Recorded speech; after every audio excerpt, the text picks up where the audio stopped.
نبی علیہ الصلاۃ والسلام نے لعنت فرمائی ہے اس زنانہ پہ، یعنی ان عورتوں پہ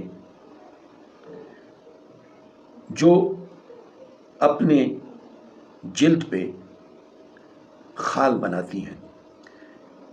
یعنی آج کل ہم دیکھتے ہیں کہ ٹیٹو کا رواج عام ہے، کوئی اسے گناہ ہی نہیں سمجھتا۔ اس سے پہلے خال بنائے جاتے تھے، ہاتھوں پہ نام لکھے جاتے تھے، جلد کو کسی سوئی نما چیز سے چھیدا جاتا تھا، اس کے اوپر شاید سرما ہو یا کوئی اور چیز ہو جو ڈال دی جاتی تھی، اور پرماننٹلی اس جلد پہ وہ نشان آ جاتا تھا۔